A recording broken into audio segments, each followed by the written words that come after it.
Bonjour les potiers. Bonjour Monsieur Yves. Eh oui Yves, c'est le moment. Tu m'as écrit et tu m'as envoyé une pièce sous forme d'une photographie. Et cette pièce, elle est très intéressante à divers titres.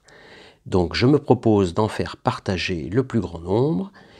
Et je vais essayer de redessiner d'abord la pièce. Je dis bien essayer, moi je ne suis pas un grand dessinateur, donc il faut m'en excuser, mais on va quand même essayer d'y arriver. Alors, je ne dis pas à quoi sert cette pièce, puisque je n'en avais jamais vu avant.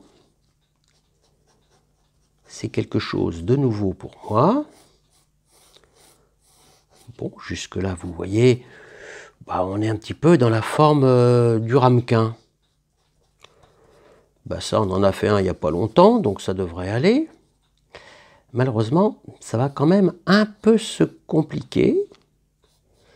Et ça va se compliquer ici.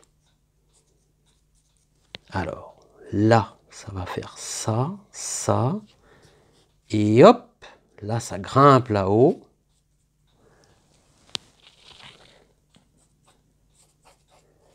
Voilà. Ici, ça fait comme une espèce de cône. Je dis bien une espèce, hein, vous voyez, ça monte quand même pas mal. Voilà, on va mettre quelques ombres sur le dessin afin de le faire ressortir un peu plus. Voilà, ça c'est la partie interne.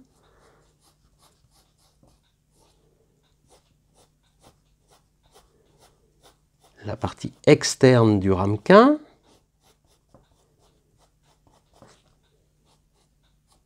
Et maintenant, on va parler un petit peu plus de la réalisation de cet objet. Comment on va s'y prendre pour arriver à faire quelque chose qui ressemble le plus à ce pas très beau dessin. Mais enfin, ça nous montre un petit peu quand même, je pense, que l'on voit à peu près de quoi on parle. Alors, la partie centrale, bien, écoutez, c'est une quille, hein, vous voyez. C'est une quille, simplement, elle est fine. Ici, elle se fond dans le bas de la pièce. Donc, il y a légèrement ici une partie qui vient se fondre dans le bas. Voilà. Et ça, c'est le rebord. Il y a un petit rebord. Alors, s'il n'y avait pas cette partie-là, il est évident que faire un ramequin, on prendrait la méthode qui a été décrite la dernière fois, et ça ne poserait pas de problème. Maintenant, il faut aussi faire cette partie-là, et on va voir, alors il y aura plusieurs manières de le faire. On pourrait coller, mais ça serait peut-être trop simple et moins beau. Donc, il faut arriver à faire tout ça en une seule fois autour. J'ai toujours pas dit à quoi ça servait. Hein. Ça, on va y venir.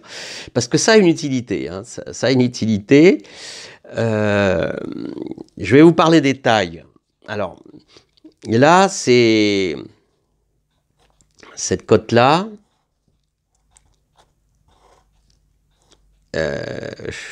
Allez, c'est entre 1,5 et 2 cm. Là, ça a moins d'importance. Voilà, c'est 15-20 le diamètre de cette partie de là à là. Voilà. Et là, la hauteur, 8, donc 8, 9, 10, 11, 12. Allez, la hauteur ici, de là à là,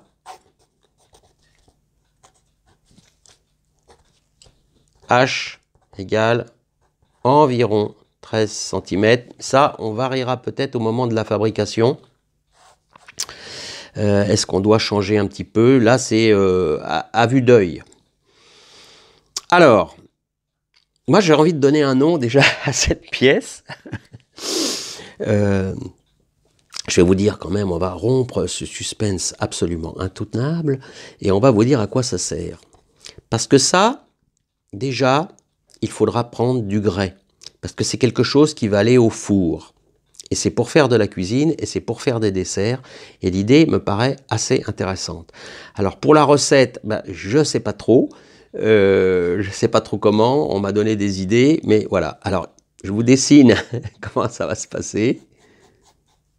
Voilà. Quelque part par là. On va embrocher une pomme évidée.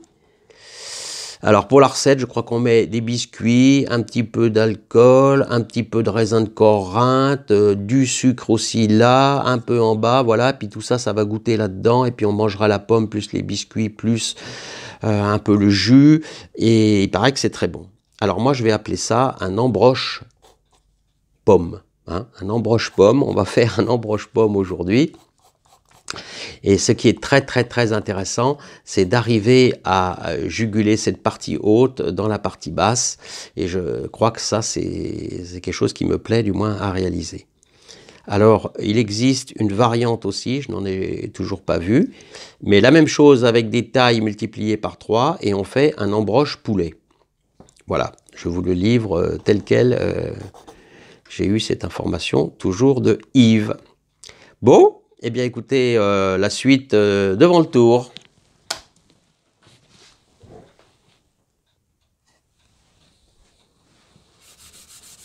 C'est parti devant le tour. Un petit peu d'humidité sur le rondeau. Alors oui, hein, pour cette pièce-là, on est vraiment obligé de mettre un rondeau. Parce que comment la sortir avec cette espèce de dôme qu'il va y avoir au milieu, ça risque vraiment d'être très très difficile. Donc je vous conseille d'avoir le rondeau. Alors, le temps de récupérer la pédale de démarrage du tour, de le mettre en marche. Voilà, et c'est parti. Alors on va brasser attentivement cette terre, parce que comme la pièce est un petit peu difficile à faire, il faut se mettre dans les bonnes conditions. Voilà, on fixe et on va monter des quilles plusieurs fois pour bien brasser. J'ai pris 800 grammes, je n'ai aucune idée de combien il faut de terre. Voilà, on verra. Si ça ne va pas, on en enlèvera. S'il n'y en a pas assez, il faudra recommencer. Mais je pense qu'il y en aura assez.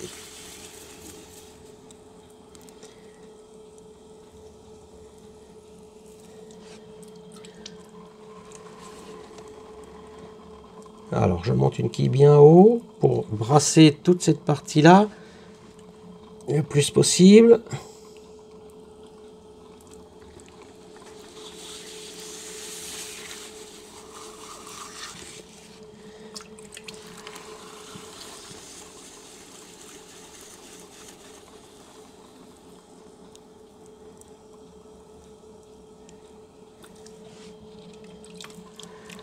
Bon, je pense que là, ça commence à se mettre en place. Je ne sens pas de résistance particulière dans la terre. On va monter une dernière fois. Voilà. Et à partir de maintenant, on commence à réfléchir. Alors, on va descendre.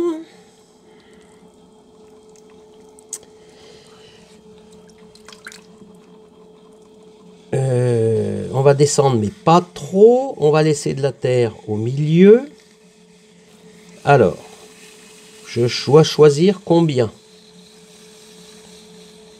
Alors, ceux qui ont fait des cours avec moi ou des stages, hein, vous allez voir qu'on ne va pas changer de geste, hein, mais même dans une pièce particulière. Mais on va déplacer. Hein. Donc, vous connaissez ce geste-là, hein, tous ceux qui sont venus. Alors, au lieu de le mettre au centre, ben, je vais me mettre sur le côté. Et je fais apparaître ce petit dôme.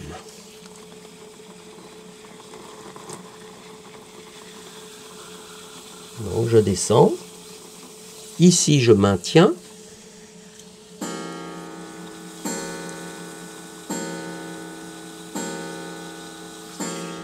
J'y vais doucement, on rajoute de l'eau. Voilà, on peut laisser de l'épaisseur. Ben pourquoi? Tout simplement pour pouvoir tournasser, ou pas, si on veut faire un fond plat. Pardon.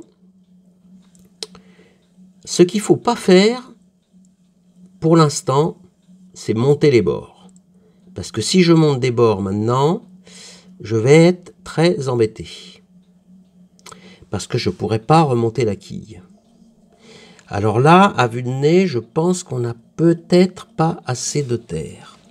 Alors, qu'à cela ne tienne, j'envoie une gorge ici, je récupère de la terre, et je pousse, et ça monte. Hein, toujours pareil pour tout le monde, là, tous ceux qui sont venus sur Paris, ou qui viennent dans l'Indre, ce sont les mêmes gestes.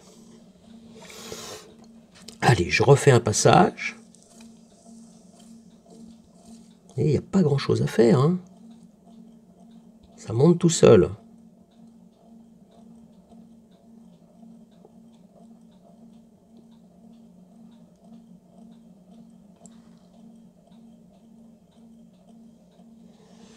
Bien.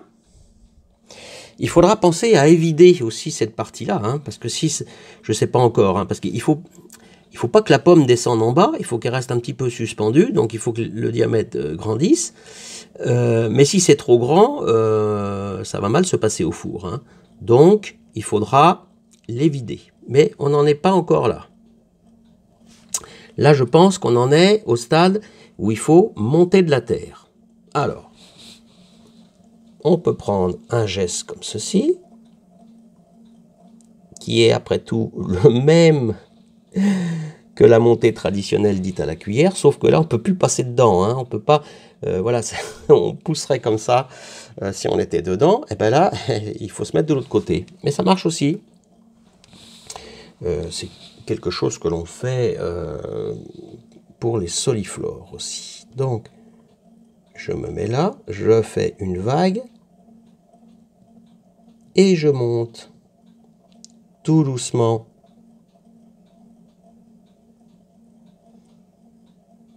Et la terre monte, il n'y a pas de souci.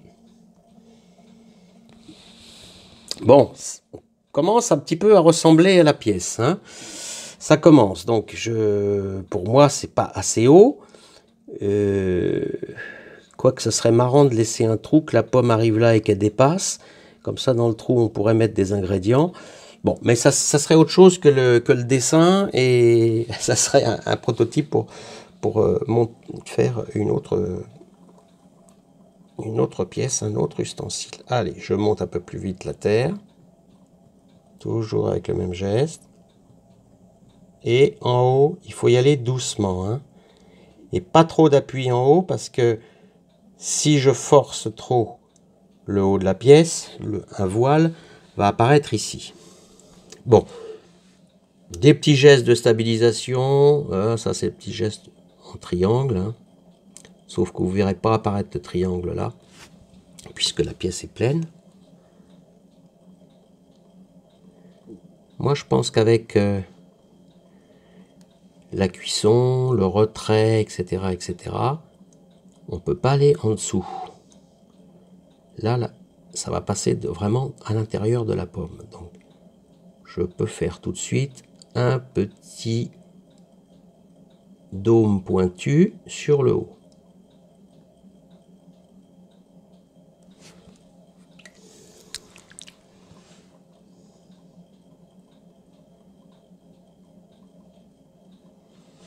Voilà.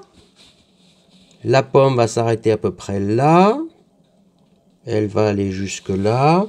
Allez, on refait une toute petite montée par le bas.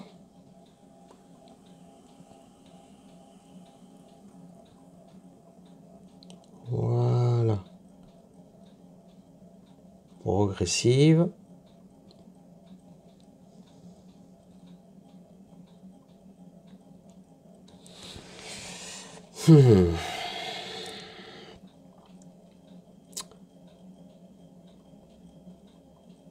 Alors c'est facile hein, pour redresser ces pièces s'il commence à faire ça. Hein. Si par malheur, vous voyez, il arrive ça à la pièce, c'est pas du tout perdu. Hein. Faut pas paniquer. Hein. Je vérifie que ça se voit bien à la vidéo. Oui, ça se voit. Eh bien, on reprend le tout. On redécentre le tout, vous voyez, légèrement vers l'avant. Et je ramène au centre. Et voilà. Pas de panique. Donc, j'ai bien ici une partie fine. Là, ça commence à devenir plus épais. Ça va se rétracter un peu. Moi, je pense qu'on est dans la cote. Alors, on va s'occuper de ça. Peut-être que ça va faire des déformations par rapport au haut, je ne sais pas, mais pas de problème. Hein. Si ça se déforme, ben on refera une deuxième fois le même geste. Alors je commence à creuser, toujours un geste tout à fait connu, hein, c'est le geste pour percer. Ben, je ne peux plus percer au milieu, ben, je perce sur le côté, il n'y a pas de souci. Hein. Voilà, donc j'appuie avec le pouce, j'attends, j'appuie, j'attends. Je reprends la forme ici pour faire un bel arrondi. Et je déplace mon pouce. Voilà, je pense qu'il faut guère aller plus loin. Parce qu'une pomme, c'est pas super gros. Hein. Voilà, donc le jus va couler là. Peut-être il faut faire un plat un peu plus près du dôme. Alors ben, je refais un appui ici. Voilà. Toujours les gestes les plus simples possibles. Vraiment, si vous voulez apprendre vite, eh bien, il faut se débarrasser des gestes parasites, apprendre quelques gestes, une petite douzaine, et avec ça, vous arrivez à passer partout. Alors, on arrive au bord maintenant. Donc là, il faut garder de la terre. Ben, deux méthodes, hein. On pourrait tout de suite passer dessous, récupérer. Je vais rechercher le petit couteau de buis. Ben, il n'est pas préparé. Alors, il va peut-être falloir faire une coupe d'image pour récupérer. Non, il est là. Bon, voilà, c'est un petit couteau comme ça. Hein, donc là, on a le droit de le mouiller. Il n'y a pas de problème avec les outils en bois que vous pouvez vous faire. Vous pouvez les mouiller du moment qu'ils ressèchent à la fin de la journée. Hein. Du moment qu'on les fait sécher à la fin de la journée, il n'y a pas de problème. Hein. Alors là, on va refaire la même méthode. Hein. On va passer dessous, on va lever, etc. etc. Donc c'est parti. J'ouvre un peu plus. Alors ben, je reprends le geste là. J'amène le pouce ici. Vous voyez, ça grandit, ça vient se mettre là. Je vérifie que j'ai un bel arrondi partout. Je peux enlever la barbotine s'il y en avait de trop. Et on sera là absolument obligé d'évider un petit peu et vider au moins jusque là, c'est-à-dire sur 3 cm. Alors on sera obligé de mettre la pièce dans un rondeau, vous allez voir, ça va être un peu compliqué, mais il n'y a pas tellement de façon de faire autrement, sauf de prendre le risque de cuire sans éviter. Alors, le bord, on va dire qu'il va être par là. Donc, j'attrape le petit couteau, je le fais passer dessous, je commence à remonter la pièce. Voilà, une main est passée, je vais passer la deuxième main. Je vais reprendre le geste de la première montée, qui ne sert pas ici à monter la terre, mais simplement à maintenir le bord à sa place. Et en même temps, le geste, eh bien, par les bouts des doigts de la main droite, il me stabilise la terre. Donc un seul geste pour 2 actions. Bon voilà, là il est à peu près bien. Je me retire tout doucement. Et je vérifie que ce que j'ai dit est vrai, c'est-à-dire que la pièce n'est pas à danser, ni en haut, ni sur le côté. J'enlève les excès d'eau. Une fois les excès d'eau enlevés, ben on peut réfléchir à est-ce qu'on veut donner une forme ou est-ce qu'on reste brut comme ça. Donc ça, c'est une question d'esthétisme et c'est vous qui devez choisir. Donc, je remonte des choses. Ici, on pourrait ouvrir légèrement. On pourrait refermer légèrement. ça ferait petite cassolette. Ça, c'est à vous de décider au moment où vous faites la pièce. Alors moi, j'ai pas vraiment ni réfléchi ni choisi quoi que ce soit. J'utilise pendant ce temps-là un autre outil là pour dégager dessous. On va gagner en temps de séchage, c'est énorme hein, le fait d'aller faire un chanfrein dessous. Et en même temps, vous voyez, ça commence à donner un certain cachet à la pièce. Une petite ombre doit apparaître. Voilà, et là, on y voit clair. Alors, la forme du haut, qu'est-ce que je peux faire? La cassolette, là, je suis pas fan. Moi, j'ai envie d'ouvrir un peu plutôt. Voilà, être une forme un peu plus généreuse quand c'est ouvert. Il va falloir mettre des grosses pommes. Hein. On pourra mettre du pain avec du pain beurré qui va croustiller après avec le sucre dessus et la pomme. Alors, le problème, c'est que si je vais jusque-là de la démo, hein, plus l'émaillage, le tournassage et tout, vous allez voir tout ça dans la foulée. Mais moi, pour construire cette vidéo, il va falloir 3 semaines. Donc, je ne sais pas jusqu'où on va aller. Pour l'instant, allez, vous avez vu, la réalisation ne pose pas trop de problèmes. Il faut être très sobre dans les gestes, avoir les bons gestes au bon moment pour réaliser ce type de pièce. Voilà, c'est mon conseil du jour. La suite, séchage, tournassage, émaillage, cuisson et repas, peut-être.